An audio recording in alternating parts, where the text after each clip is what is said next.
I'm ashamed and embarrassed of the things I did. He clearly knows I abused alcohol, drugs, skipped school, etc. when I was his age. How do I talk to him about my past? How do I respond to him saying, "You did all that, Mom, and you turned out fine"? I'm still making peace with my past. Thank you so much, Sugar. Signed, Former Hellraiser. Former Hellraiser, I'm so glad that you have written us, because this is something we've thought about a lot as people who've written about our lives. And, it's not in our yearbooks, it's in our books. That's right. And, this is this real, tricky, intractable problem. Do as I say, not as I do, right? For parents, at some point, our kids will know about and then know more deeply about the foibles and screw-ups of our childhood and our young adulthood and our mid-adulthood. And it gets even more complicated and fraught when it's teenagers who are entering that period where they want to push back against whatever authority is there to be pushed back against, especially parental. Mm-hmm. Former Hellraiser, I really read your letter with interest because I am constantly being asked this question as the author Right. of a book called Wild. I write about drug use, I write about promiscuity in Tiny Beautiful Things, in my Dear Sugar columns that are published in Tiny Beautiful Things. I talk very openly about all of my life.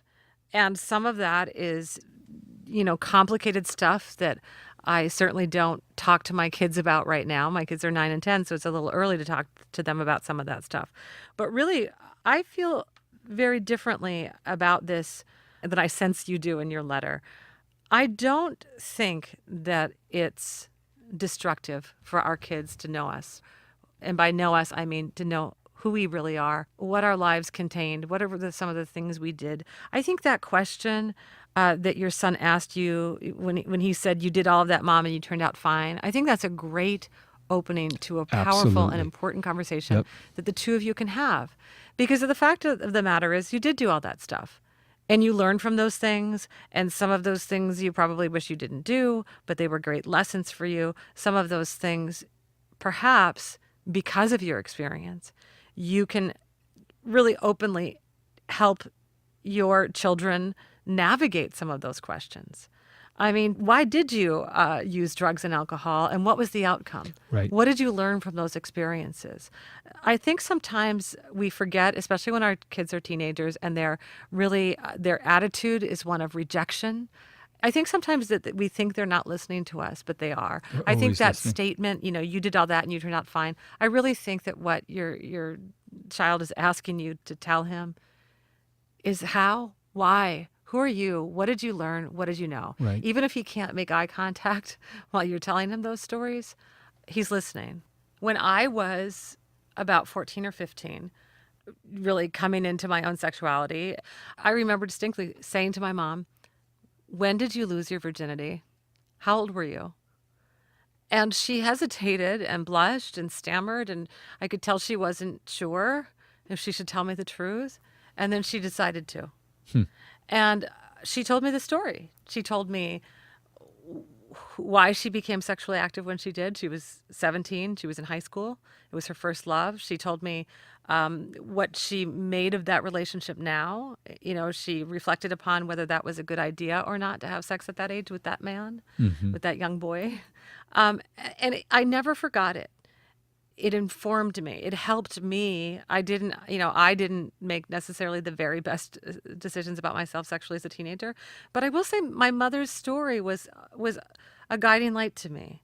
And I do think, former Hellraiser, that your stories not only can be guiding lights to your teenagers, but they will be.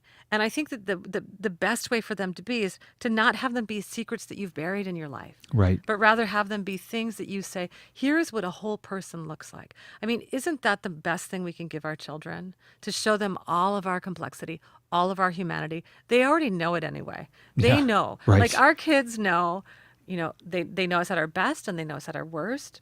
They know us when we're telling the truth. And they know us when we're lying. Mm-hmm. They know when we're fooling ourselves and when we're fooling them. And so it doesn't, I would imagine that in some, maybe even, sort of subconscious way, the reason that your son went and dug up that yearbook and read all that stuff is he knew what he was going to find there. He knew that you had been keeping secrets from him about your life. Oh, and he wanted those secrets. I mean, Yeah. one of the great mysteries, in the great vault of our childhood, we're trying to, find the combination that will open all that big vault of secrets. That is, who were our parents before they were these people who just told us what to do and were mom and dad? Who were they when they were our age and Right. struggling with the terrors and uncertainties and doubts and desires and confusions of this time? And what's crucial is to keep that line of communication open at all times. And part of it is telling stories if asked, and a lot of it is just listening and not making judgments. Right. And that I think is the thing that is the hardest, because your natural inclination is to start holding forth and saying, well, I did this, and the moral is you shouldn't You do don't that. do it. Teenagers, they're going to do some stuff. Yeah. And the problem isn't that they do a bad thing or make a bad decision, but that they learn that what they do with that is hide it away. And if we hide it away, we're actually directly teaching them. So one of the things that we have the luxury, we've written books about our past. Okay, we considered these documents. We wrote them some years after the experience. Our former Hellraiser has that yearbook. Okay, so her son read Yeah. the stuff that teenagers wrote. So part of what she can do to sort of right that boat. I mean, I certainly don't know that I'd want my kids to read my yearbook either, but she can now narrate those years through the perspective she's gained. Right. So we're going to call somebody who has done that same kind of work, the amazing, beautiful, brilliant writer Mary Carr, So excited. who is the author of 3 memoirs, The Liar's Club, Cherry, and Lit. I love them all. Lit is, I think, my favorite among them, but it's hard to choose. And all of them write about these issues of, the mistakes we made, essentially, the wild days of her youth, her 20s and 30s, and she herself has raised a son. So she made it all the way through that fire, not only her own fire, but she's raised a son as well.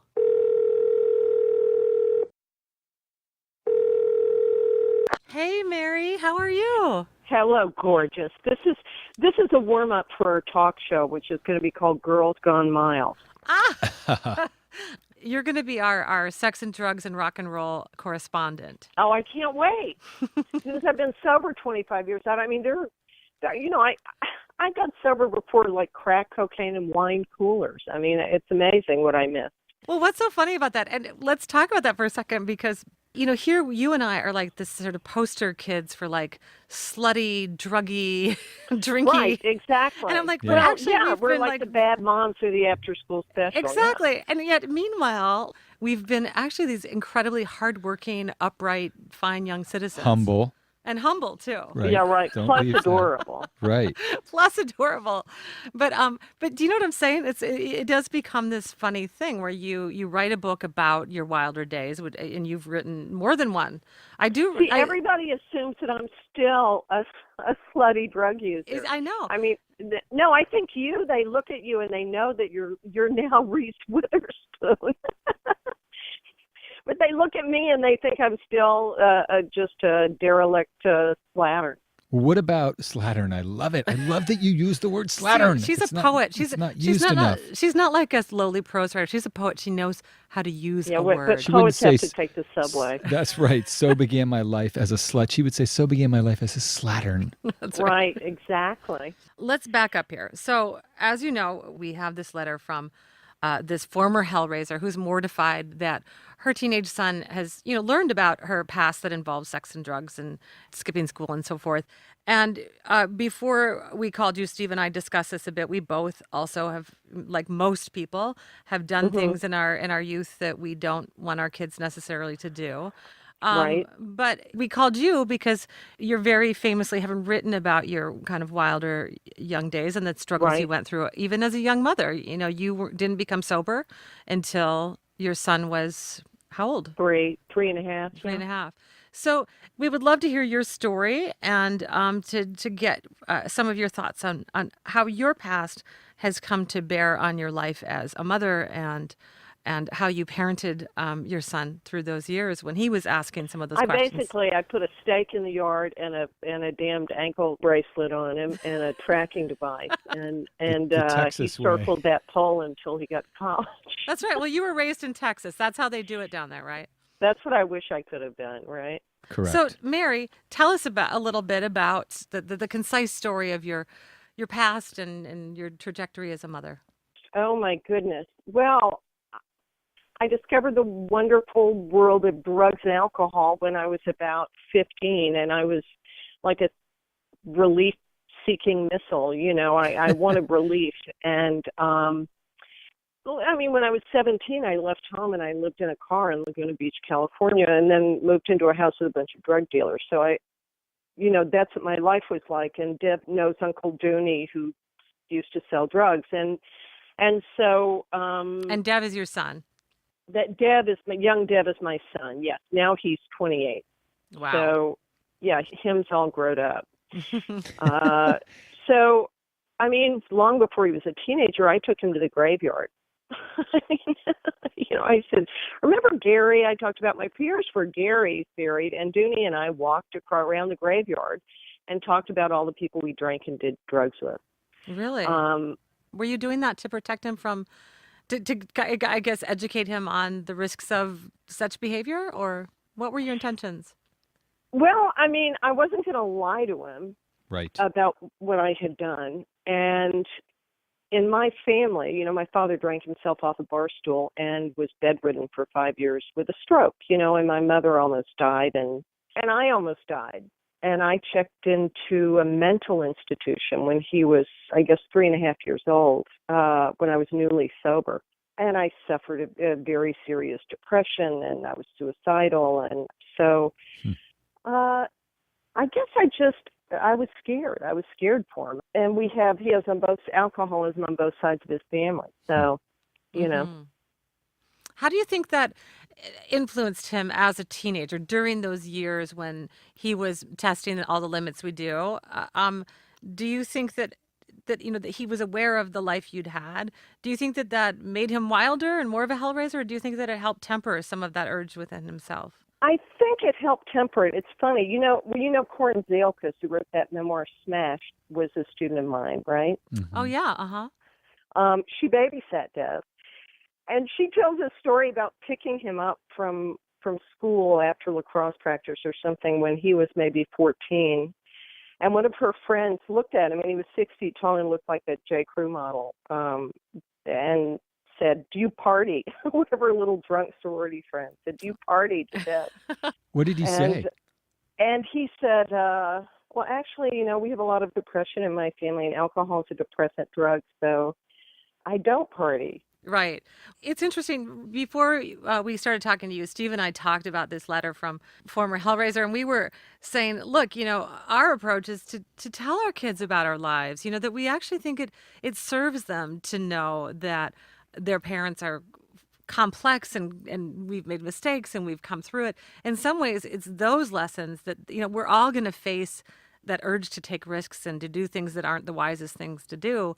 Well, what's your plan when your kids get older? Are you going to be? I was super restrictive, super restrictive. I wasn't one of those. Oh, let's buy them a keg and they can drink at home, Mom. Yeah, I'm not that mom either. I'm restrictive too. Those people, the people who do that, I think, are often just don't have the kinds of propensity to drink and drug that you and I have. Well, I think, or the opposite. I think they're addicts. A lot of those people, they're justifying their own behavior. Well, now, hold on a moment. If I may speak for the minority, I remember getting stoned with my dad. I would say they were kind of upwardly mobile hippies, and that was part of the counterculture. It was when I was a teenager, and again, they were not addictive people, and they were moderate users, and that was always clear to us. But it did have the effect, and everybody has a different experience, but it did have the effect, I think, of not making drugs feel contraband. And I actually was never interested in doing much more than smoking pot and never really had a taste for alcohol. But I did feel like somehow it wasn't off limits, and so it didn't have that shimmering aura of the, forbidden. Right. I mean, the truth is, I think you're hardwired the poet Paul Celan said, about drinking, it's like a sunflower opens in your chest. You either fall in love the first time you get really wasted, Right. or you don't. So, all due respect, Steve, my partner now, Michael, that he was one of those, buy him a kid. Well, let me tell you, if it had been my kid, he would have been the drunkest kid in school. Yeah. I think in my family, Huh. I think it's like a firearm. It's genetic roulette. Yeah. This is the percentage chance that you have that you will be an alcoholic. Yeah. Now, my hope is that never happens, blah, blah, blah, blah, blah. But it's interesting that I'm half Irish and half Native American, or 3/4 Irish and 1/4 Native American. Cultures like that haven't had alcohol for very long have a very high percentage of alcoholics because we haven't been bred out. Yeah. Jews, Italians, my Jewish fella, him and his kids, they had kegs in the yard. But I think if you're not from an alcoholic family, it's easy to be glib about because it's not that dangerous maybe for you. You don't have that genetic component. So I don't know. I mean, I do know that I kept him off the stuff till he was about 17. Yeah, which is an accomplishment. But he made that decision of his own volition when faced with great temptation. Not only do you party, but some older, pretty girl asking, do you want to party? He had it within himself. Somehow he had absorbed the idea of, actually, no, that's not a good idea for me in particular. And you must have had something to do with that. And he has said now, he doesn't drink now, and he has said, that the fact that my mother was sober and I was sober, and he met so many sober people. And he also saw them, get drunk. And I did a lot of work at a halfway house in Boston. And, there was a guy who was a lawyer who passed out in a snowbank and lost his hands and feet, Yeah. Yeah. 1 minute you're okay, the next minute you've lost your hands and feet. He saw that there were some real consequences, I think. Right. And so I think it's not that the key isn't just to shield them from the fact that, people do things, including sometimes their very own parents have done these things, but to in fact do the opposite, like show them the whole picture, give them all that information. I do think absolutely it's amazing that Deb, like Steve said, it's this cute young girl is saying, do you party? So not only is the temptation the alcohol itself, but the girl and just the headiness of that situation. Yeah. And Mary, I think if I'll speak for us, maybe you too, Steve, like if when I was 14, if that had happened to me, just the allure Get it. of that risky, really? sexy, Right? I would have leapt right into those arms, and not so much for myself as a an alcoholic or a drug addict, but really just the allure of that risk taking. And I do think that because you were so open about your life, that Dev also, he understood it to be a cautionary tale about his own life. And that's, you asked me what I'm going to do with my kids. I try to tell my kids as much truth as I can, at the right age, that in a sort of developmentally appropriate time. And Right. they haven't seen the movie Wild, and I'm not going to let them because they're too young to see it. But they did see the trailer, and what was really fascinating to me, we watched it, time and time and time again. And after about the 10th time, my son Carver turned to me and said, "Mom, what's heroin?" And that's what I did. I said, because there's a line in the trailer where a therapist says to Reese Witherspoon, who's playing me, you are using heroin. And I had to explain to my kids what heroin was and what I was doing using it and how that played out in my life. And it was really hard, but it was also, what's so great about it is they understood, like they got it to the extent that they could. And I do think that it will in some ways guide them to see that experience in humanity in this person. So often when it comes to our mothers, we think of them in a very sort of narrow box. And Oh, yeah, of course, right? I'm a purveyor of waffles. that's right. And when we Right? can expand that, I mean, one of my favorite passages in all of your writing is is it the prologue of Lit, or is it chapter 1 of Lit, where it's a letter to your son? Yeah, it's the prologue of Lit is a letter to my son. That's right. Can you talk about that a little bit? Because it's such a amazing passage, and I think that it speaks directly to this question, because here you are about to launch in the book, on this, essentially this story of your reckless, youth and your alcoholism and your recovery and all of this. But you write to Dev. Will you tell us about that? Yeah, well, I had a sense that I wanted to establish what the stakes were. And the stakes were you hurt your children. I mean, you do. One hurts one's children. It doesn't matter who you are or how competent you are. And the first, I was in a mental institution when he was 3.5 years old. He had to come see me, and go through security. I mean, God. And he remembers that. He thought it was part of Harvard. but I love it. Yeah, I published Cherry when Deb was 14, and one of the kids at his school he had said to me, I don't think I'm ready to read your books. My son had said that. Yeah. And then he came home and said, so-and-so's brother said that you were like, you had a gangbang and blah, blah, blah, blah. I was like, no. Here's what happens in the book. I had a boyfriend, and I slept with him. We sort of make out and sleep together, in the car when I was a virgin. And, and then, I moved and lived in a car with Uncle Dooney and all those guys who were selling drugs. And what I think is, just like you didn't hand your books to Dev and say, no, time to get to know mommy better. And, Right. I believe that the children of writers will come to their work when they're ready to. And I think the same is true of people who aren't writers, like this letter writer, the former Hellraiser.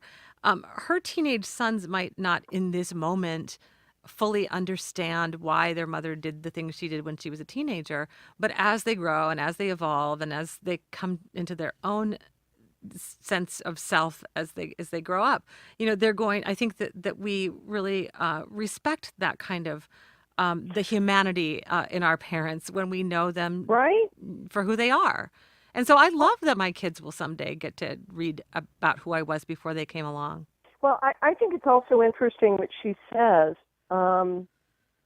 This kid is obviously trying to justify doing what she did. And I remember saying to Deb when he was a kid, look, here's what the deal is, when he was like 15 or 14. So you're going to want to drink and have sex and do drugs. I want you not to drink and have sex and do drugs. That's not negotiable. You're going to continue to want to do those things, and I will continue to try to prevent your doing them. Wow. So that's just the rule. That's just what we're engaged in. Let's not make it personal. Huh. Right.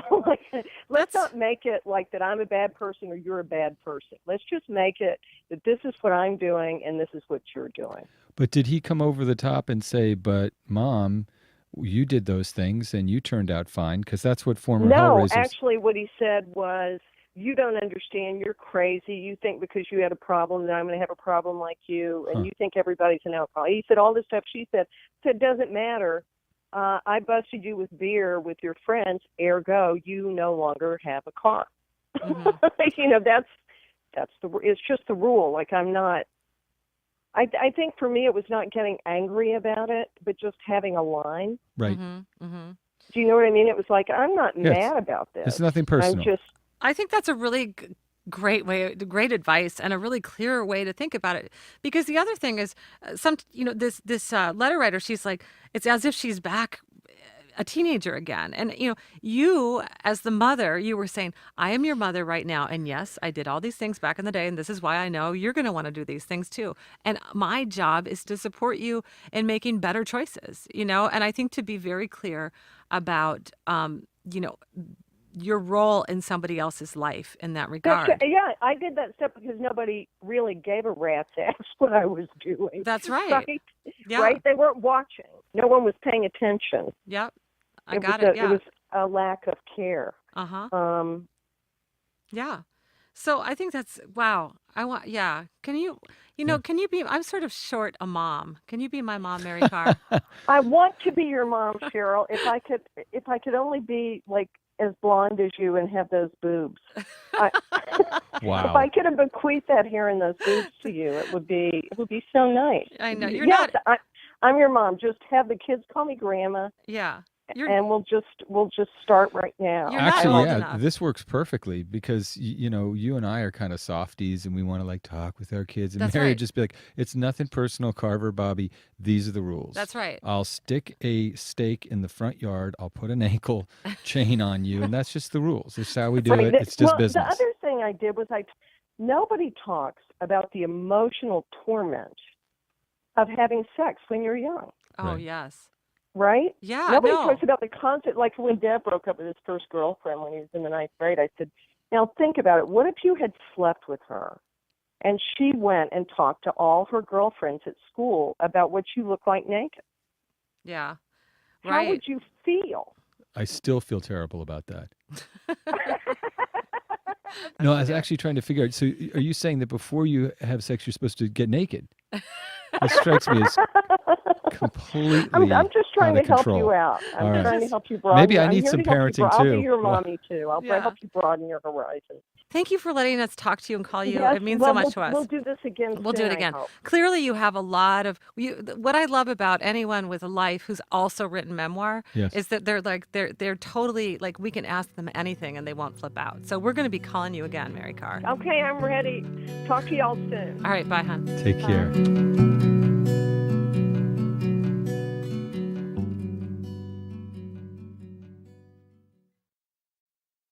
I'm just quietly traumatized by that entire conversation. I'm just having to reassess a lot of things. I love Mary Carr. I love Mary Carr too. Don't you? What Well- are you reassessing? Well, one of the things that she said that is profound that we really should try to, integrate into our answer to former Hellraiser is that there is a difference depending on kind of how you and your family culture and even, your genetic legacy interacts with drugs and alcohol. Right.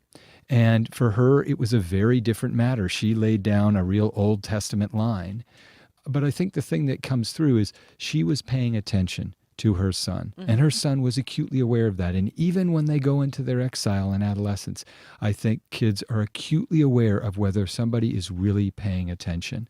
And so even if you take a softer approach of saying, I'm simply going to be here, I'm going to listen without judgment, or you take that sterner line and say, it's nothing personal, kid, but these are the rules. It's just business. In our family, you have to stay away from these things. That's my job.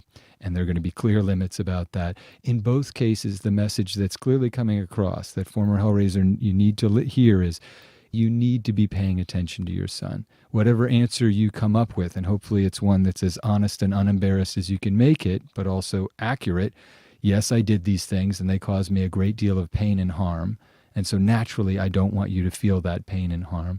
He needs to know that you're paying attention and not keeping secrets from him about who you were. That's right.